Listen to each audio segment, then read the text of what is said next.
afternoon. I might make a beginning. Welcome to the second of these talks, which I'm offering on the wisdom we can draw from Christian monasticism on living the baptized life. In last week's talk, I introduced this series by proposing to you my central claim, that all of us can learn about how to live our lives from engaging with monks and nuns, not so much because what they do is different from what we do, but because it is the same thing taken to its logical conclusion. That the monastic life is a way of living out one's baptism in laboratory conditions, having cleared away many of the other elements which fill up most of our lives, hence allowing the nature of the baptismal calling to be more visible. What it means to live out the vow we have all made to turn to Christ. We, as Christians who live outside monasteries, can benefit directly from this. We can look at the lives of monks to see the principles and the practices of our own calling, to be reminded of the commitment we have made and find fresh ways to be faithful to it. This week, therefore, I'd like to reflect with you on the rule of Saint Benedict, the document which has had the greatest and longest lasting influence on the lives of monasticism in the Western Church, other than the texts of the scriptures themselves. It's a piece of writing which I cannot commend to you highly enough, and it's not very long. It's about 24,000 words. You can read it in a couple of hours. There are any number of different translations drawing out different emphases. It's freely accessible online or in books. You can even listen to it as an audiobook from the Apple Store. I recently listened to it while I was on a road trip, and it was the most spiritually uplifting piece of driving I've ever done. If there's one thing truly that I'm hoping stays with you today, it's my heartfelt encouragement to become familiar with the rule of Saint Benedict. I know a number of you already are. It has a virtue which it shares with the scriptures and with many holy writings of offering up fresh insights and application each time one approaches it. Benedict's rule is not rules. It's not a legalistic code, but rather, as he himself puts it, it is the establishment of a school for the service of the Lord. It offers a framework upon which those who follow it may, again quoting him, advance in the religious life and in faith, and have their hearts expand as they run in the way of God's commandments with the unspeakable sweetness of love. And Benedict is not writing for those who have already mastered the disciplines of Christian living. Rather, he calls his work a little rule for beginners. He is certainly not trying to offer innovation. He says explicitly that all that we need to know in terms of living a good life is contained in the scriptures and the writings of the fathers. His rule is written to organize these principles, but also to bring them within reach. He paints a scene full of pathos in which those who are already holy can directly access these source texts and apply them, but those who are lazy, careless, and live badly, among whom he classes himself, stand to benefit from the encouragement and support of his rule, the framework of life which he supplies. It is absolutely full of understanding, warmth, and tenderness towards our human struggle to live up to our own ideals, to fulfill the commitments we have made in response to what he calls the loving devotion of the Lord who shows us the way of life and waits for us daily to respond, to run and act in a way which will set us free forever. I named this series of talks, "Prefer Nothing Whatever to Christ," an oft-quoted phrase taken from Benedict's rule. It comes at the end of a short chapter called "On the Good Zeal Which Monks Ought to Have," and it gives us a flavor of the passion with which Benedict addresses his brethren and addresses us. Let them prefer nothing whatever to Christ, and may he bring us all alike to life everlasting. Benedict is writing in the 6th century, to a community of monks who are mainly young Italian men drawn from a range of social backgrounds and regions, and he's drawing explicitly on the wisdom that had been developed in the tradition of the Desert Fathers, from whom we heard last week. These teachings had come to Benedict through the writings of John Cassian, to whom he makes constant reference.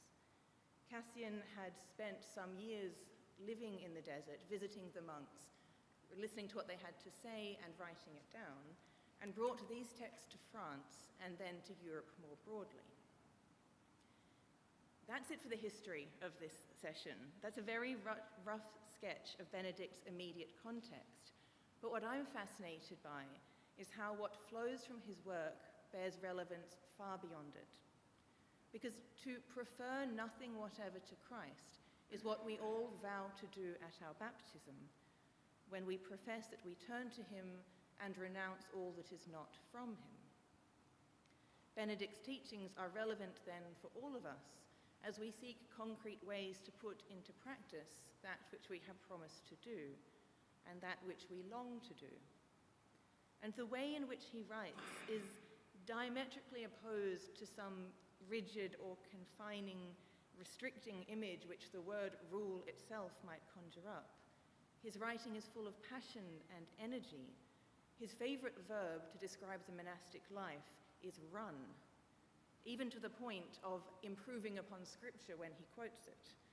He quotes John 12:35, when Jesus says, "Walk while you have the light." And Benedict's urgency compels him to change this when he quotes it to run while you have the light. This energy is very much like the fervor we met in the Desert Fathers last week, the madness and vigor of people in love, whose glimpse of the former priorities of the world. It charged them with energy and zeal as they made their response to this transformed reality, in which all of life is charged with eschatological significance.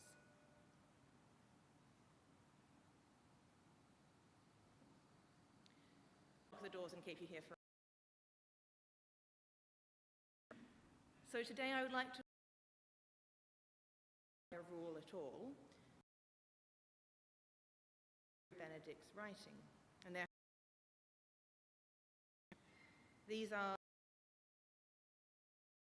how we engage with material reality. Secondly, the nature of all of us, even those of us who live. But I say that there are so many other themes which are crucially important to understanding Benedict's rule and very fruitful to draw out. And to that end, I've put in your handout some books I highly recommend, written both by monastics and by other Christians as a whole. And having said that, I can now say everything there is to say about why one would want to live by a rule at all, rather than live in the freedom of choosing what we do moment by moment. And family members would often have questions for me about the strange new way of life I had undertaken, and what it looked like day to day. Obviously, I love this. I'm always delighted with life. There was something that the way that these and the questions that inform almost asked words to allow all sorts of different leave the premises of the monastery, allowed to use the internet, prayers. All of these are good and legitimate questions about how our lives looked. But the framing of everything as either allowed or forbidden set up such an inaccurate vision of what monastic observance means. That framework makes it seem as though it's something imposed on an individual's freedom from outside of herself, limiting her capacity to act in the way she would have otherwise wanted. It saw the rule of the community as a burden, which was not at all how I or any monastics I know experienced it. The rule, and in that one word we sum up the whole integrated set of observances which made up our life. How we prayed, how we worked, how we spent our time, how we treated one another, everything. Acted to organize our desires and equip us to pursue them, helping us along the path to the thing we most longed for, which is of course the joy and freedom which comes from greater closeness with God. Rather than asking, for example, are you allowed to watch television, it makes much more sense to ask, is watching television something which fits into the way of life you've chosen? Does it have a place in the way that God is pursued in your particular context?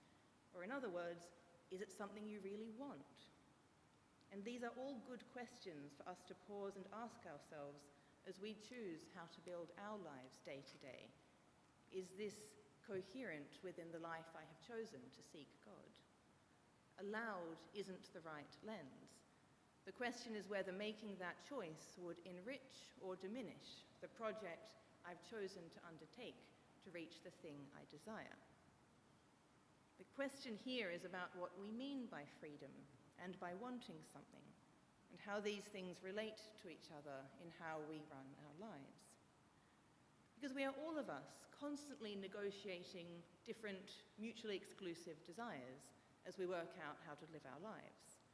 I met a man on Friday who told me extremely sadly that he'd triple booked himself for the evening, inadvertently accepting invitations to 2 different parties and also a concert.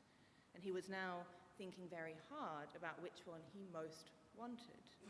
We can't do everything we desire. The yes to the concert is the no to the party, and this is a principle across all our lives. Being obliged to choose between things we want is not to take away our freedom, it's an exercise of our freedom to discern and decide.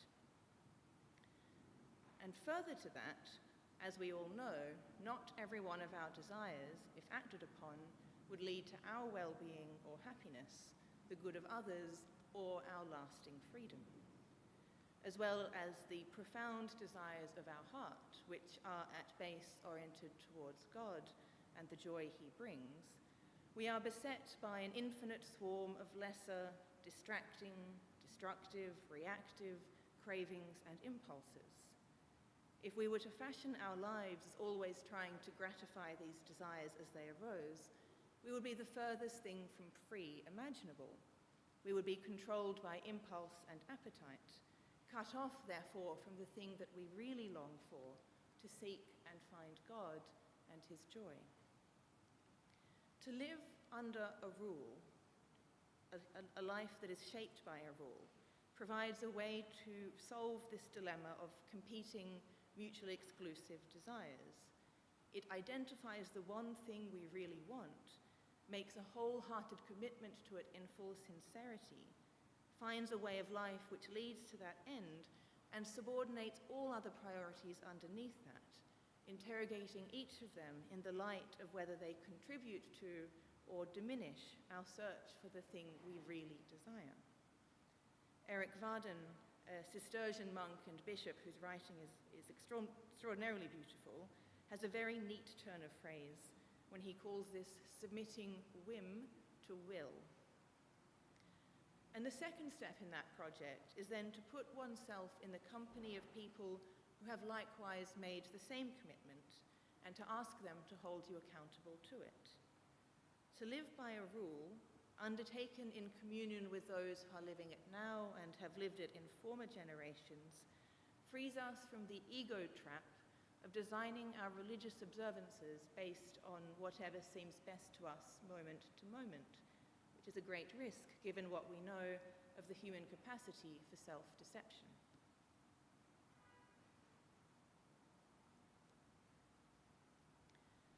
The various components of a rule then act as handholds to support the attainment of its goal, to support that desire, so that we don't have to go from standing still to sprinting with no help or guidance. And it's very easy to draw parallels with other disciplines people undertake. Any athlete or artist or musician desiring to advance in their craft must be committed to the many steps of training, and practice which lead to that desire being fulfilled, often involving the subordination or sacrifice of other lesser desires. For example, when I was living in the monastery, my alarm would sound each morning at 4:45.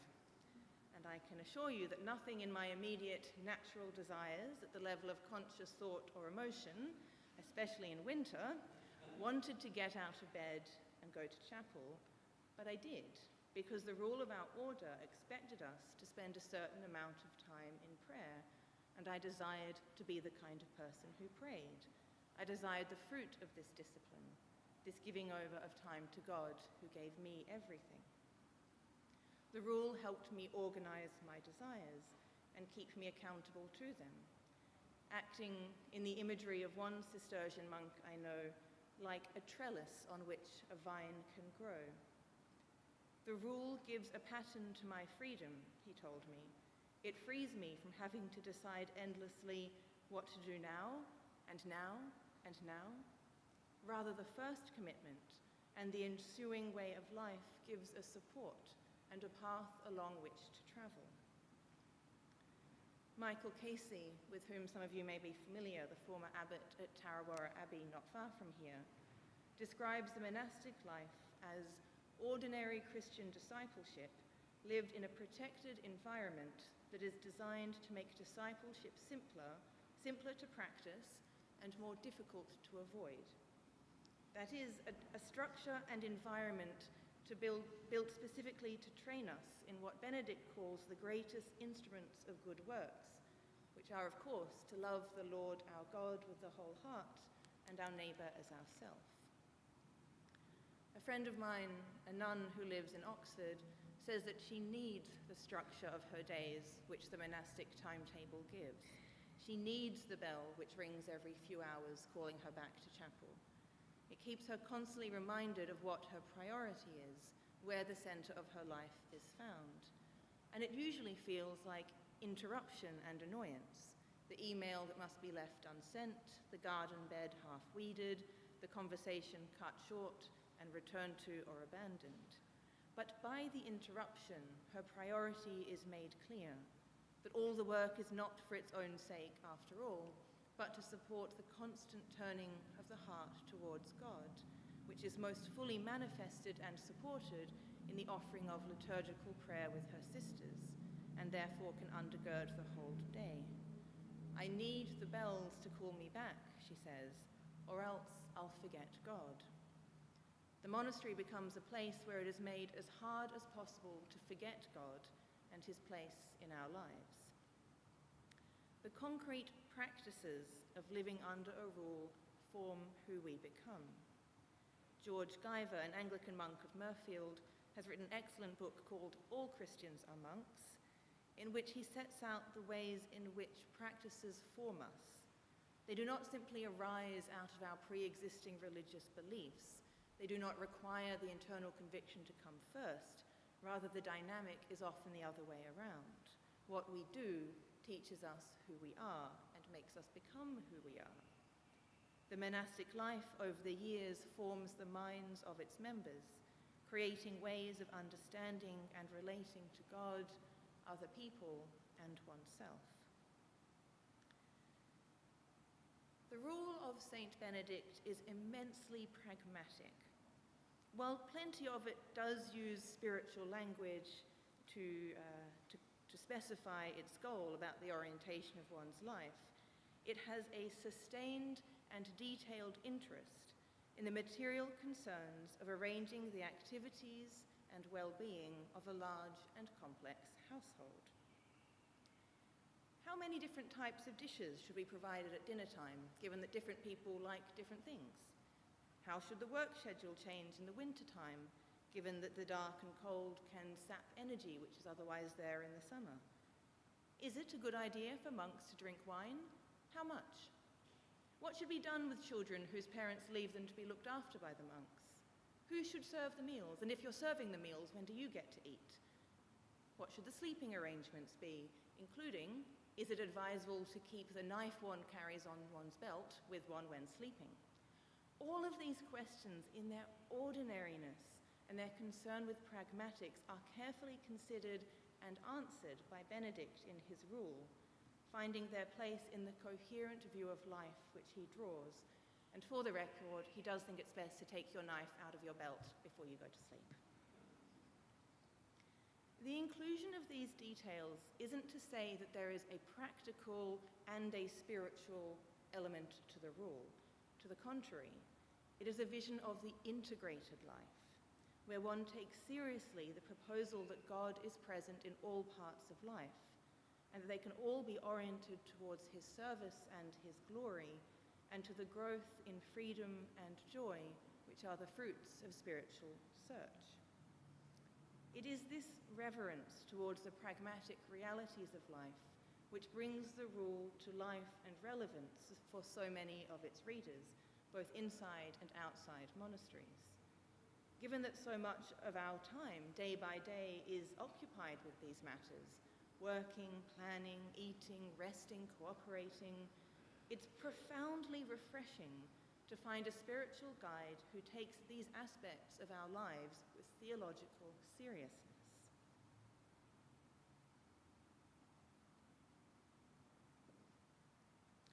Esther de Waal, again, you may have come across these names and I provide references, is a laywoman in the Church of England who has a deep and fruitful understanding of the Benedictine ethos and has written a number of books about how she found in the rule a voice which spoke directly to her circumstances in her busy and chaotic life as a mother and as the wife of a senior cleric, with all of the expectations of hospitality and availability which it laid upon her. The phrase within the rule to which she often returns in her writing is the part when the cellarer, who is the monk in charge of the supplies of the kitchen, is told that the humble equipment he handles, the pots and pans, are to be treated with the same reverence as the sacred vessels of the altar. There is no room for any area of life untouched by God, for God is present and accessible in every moment and in every activity. And she goes on to say, and I quote her at some length here because this is a very vital and beautiful point. Saint Benedict seeks God in the most simple and ordinary experiences of daily living. He is not looking for any special thoughts, ideas, or feelings to feed a religious life. His starting point is simply what one monk calls the stark reality of the humdrum. Benedictine life is earthed essentially in its ordinariness and its littleness. The fruit of that Benedictine emphasis on the balanced life and of the whole of the self being given to God means that the body has its part to play, as well as the mind and the spirit. The physical is recognized, the material is accepted. Divisions of natural and supernatural, or sacred and secular, are thoroughly alien to the understanding of the rule. Wholeness and wholesomeness are simple and undramatic aims, but they encourage the growth of a Christian life which is fully and totally human. It is all too easy for the varying elements of the Christian life to become isolated and then to develop them in isolation, public and all the rest. The ideal of the Benedictine equilibrium is not an end in itself. It is a means for total integration, the transforming of the whole man or woman becomes possible. God, which I highly commend. I found a letter I wrote the same discovery. I wrote compartmentalized life. My faith life were each assigned part of my time, part of my energy, and a fractured little part of my own self. This brought me uneasiness and a sense of lack. Here, everything in one's life is one in support of the prayer life.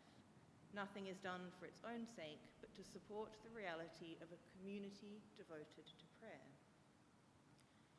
This integration of life and this seriousness about the everyday is clearly a precious gift from which we all stand to benefit, and which often makes an impression on those who visit monasteries, spending some time in that pattern of life.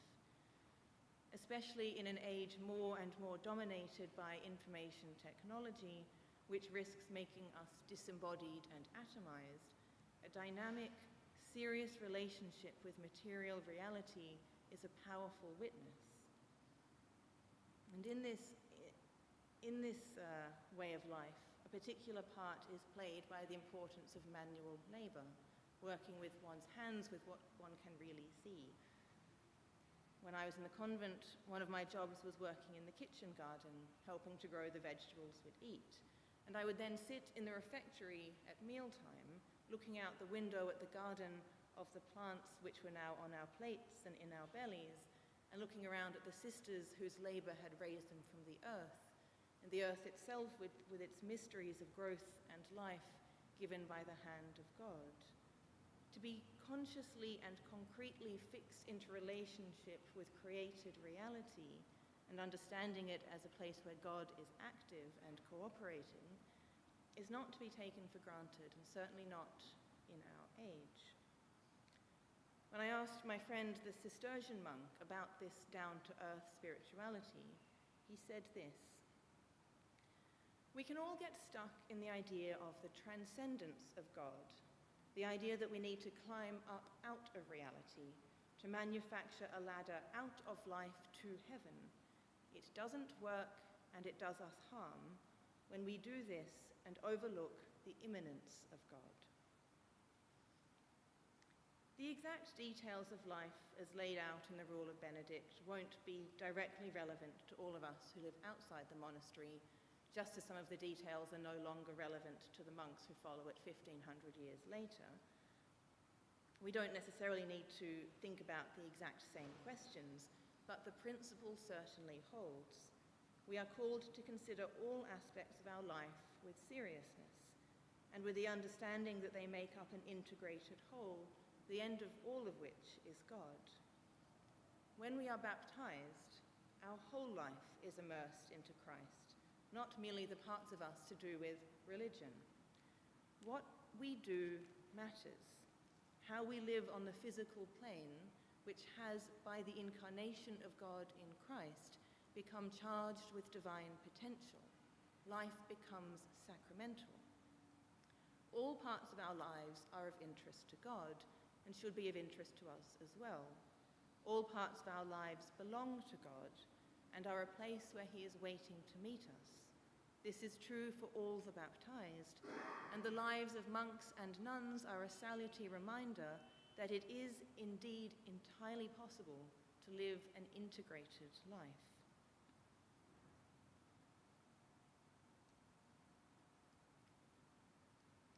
One of the central areas of our lives in which God will meet us and where we are called to respond to him is in how we share our lives with others. Earlier I quoted that line, "Prefer nothing whatever to Christ," but now I want us to hear it in its context, in this chapter of the rule which Benedict calls "of the good zeal which monks ought to have." He says to his brethren, and he says to us, "Just as there is an evil zeal of bitterness which separates from God and leads to hell, so there is a good zeal which separates from evil and leads to God and life everlasting. Let monks therefore exercise this zeal with the most fervent love. Let them, that is, give one another precedence or character to another, but rather what is good, fraternal charity with God. Let them love, let them prefer nothing whatever to Christ, and may he bring us all alike to life everlasting."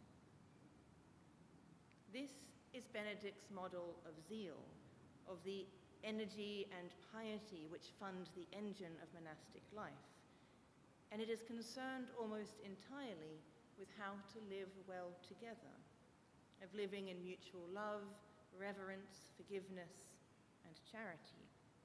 This is the great raw materials for growth in the love of God, says Benedict, which is why he insists that living together is the best way to walk the spiritual path, rather than trying to tough it out alone.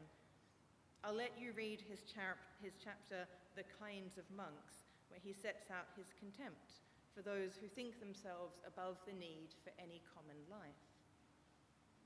It's quite exciting reading. He does not think highly of them. It's too rude for me to read in church. St. Basil the Great, who was writing in the 4th century as the first generations of monks and nuns were going to live in the desert, saw that some were going in community, but some were going out to live alone.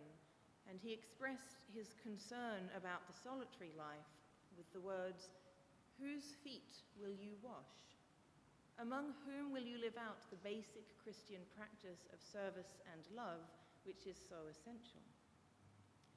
All of us know from the scriptures that our love for one another and our love for God are inseparable.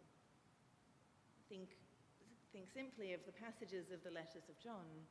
Those who say, "I love God," and hate a brother or sister are liars. For those who do not love a brother or sister whom they have seen cannot love God whom they have not seen.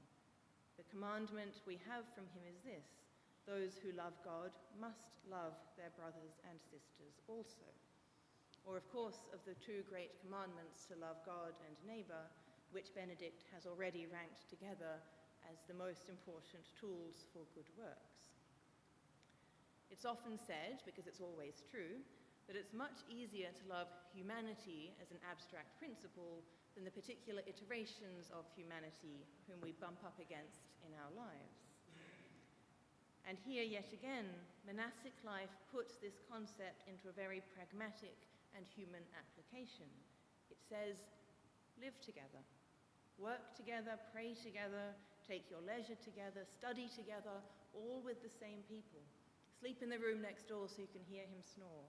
Share needs and weaknesses which your brothers and sisters have in order to serve them better and love them more.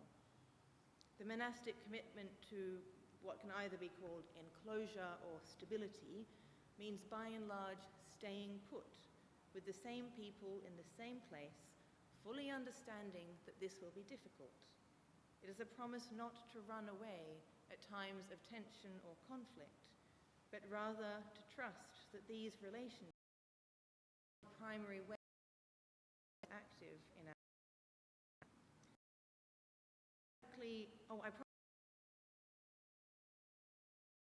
how hard this is one house and help them reform their lives, which he did. They chafed at his teaching and tried to poison him.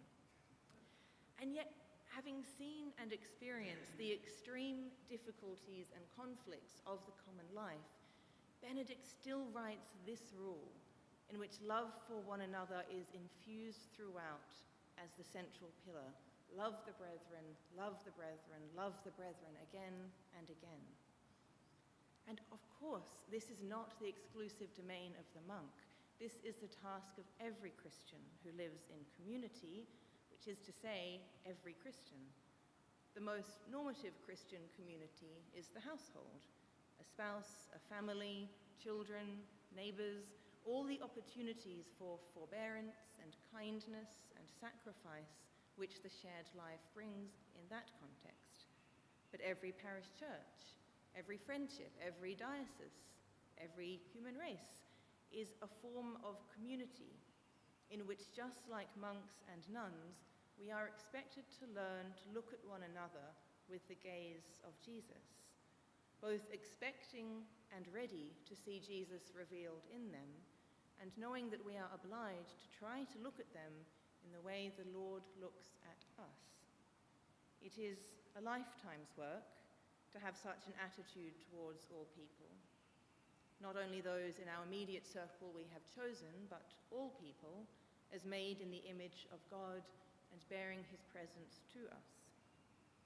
This is not a matter of sentimentality. This has nothing to do with any particular emotional state at all. This is simply doing what we have committed ourselves to do, engaging with the reality that we know God has given us to one another to make us holy. And here again, Benedict's emphasis on action and practical reality comes into play. Love is shown less by what is said or emoted, and more in what is done, in the real, on-the-ground human interactions we have. We all have the opportunity constantly to notice the needs of the person in front of us. We don't need to be in a monastery to be with other people.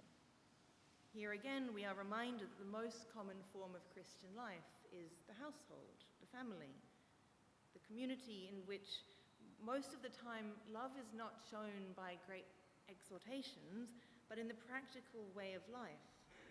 To work, to cook, to provide, to care, to wash, to clean, to mend, to engage concretely, and to reverence the reality of another person's well-being. This is monastic love. In a worldview which takes seriously the incarnation, this way of living together is a place of encounter with the living God.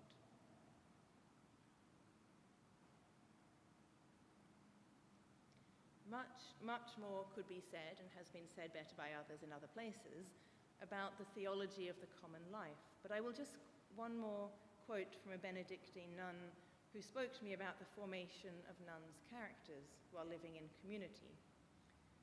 She used the metaphor of community life being like a backpack full of rocks, being carried around so that they bang together so much that the rough edges are scraped away and they become smooth and shiny and beautiful.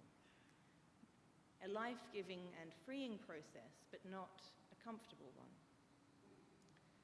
The constant exercise, or attempt to exercise, the virtues of patience, kindness, forbearance, generosity, extending the benefit of the doubt, this exercise has the capacity to form us, by God's grace, over the years into people who are patient and kind and generous and all the rest. And it works in the other direction as well. In the same moment that I am focusing my energy on bearing with someone in love, as I tolerate her maddening habits, she, or possibly someone else, is gritting her teeth and trying her very best to learn to love me with all of my weaknesses, my sins, and my selfishness. The daily experience of receiving kindness and mercy is a lesson in the most beautiful and freeing form of humility, a training in how to be loved. Remembering that the monastery is called a school for the Lord's service, we need one another to be our teachers. I quote from St. Basil again. How will someone show humility if he has no one in comparison with whom to show himself humble? How will he show compassion if he is cut off from the community? How can he exercise himself in patience if no one contradicts his wishes? Again, this is true of every group of Christians. It is simply lived in a particularly intense and visible way by monks and nuns. We learn to love God and to receive his love by our efforts to live in love with our neighbours. And we pray, as Benedict teaches us, that God would bring us all together to life everlasting, in a salvation which is never mine alone, but always ours. In my list of suggested reading, you'll see that alongside the rule itself and some books of commentary on it, I've included 2 novels. And I do, again, seriously commend these to you. As our Lord himself demonstrates, the telling of stories can sometimes be the most powerful way to transmit truth. And monastic life is particularly well suited to be shown forth in the form of the novel, in the long sweep of narrative which takes on the daily and yearly round with its defined pattern, the dynamic of relationships between different people with different personalities trying to share a common life in the face of very real tension and conflict. Each of the novels is set in a women's monastery over a number of decades, allowing the play of time to be made manifest. In one case in the 20th century, in one case in the 14th century. And to whet your appetite for what that can look like and how well the novel can do this, I will finish this talk by quoting to you the opening lines of Rumer Godden's beautiful novel, In This House of Brede. Godden spent 3 years living on the grounds of Stanbrook Abbey to prepare her to write the novel, observing the nuns' lives, listening to their stories, becoming their friend, and experiencing and starting to understand the way in which their life was forming them. The novel begins like this. The motto was Pax, but the word was set in a circle of thorns. Pax, peace. But what a strange peace, made of unremitting toil and effort, seldom with a seen result, subject to constant interruptions, unexpected demands, short sleep at nights, little comfort, sometimes scant food, beset with disappointments and usually misunderstood, yet peace all the same, undeviating, filled with joy and gratitude and love. It is my own peace I give unto you, not, notice, the world's peace.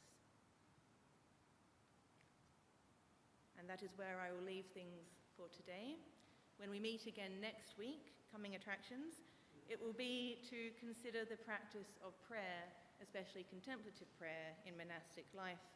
And we will take as our guides the nuns and friars of the Carmelite order, especially their teacher-in-chief, the splendid, towering figure of Saint Teresa of Avila. And if anyone has questions they feel like they must ask, I will try to answer them. But you won't be disappointing me if you don't have any questions. Excellent. Thank you very much.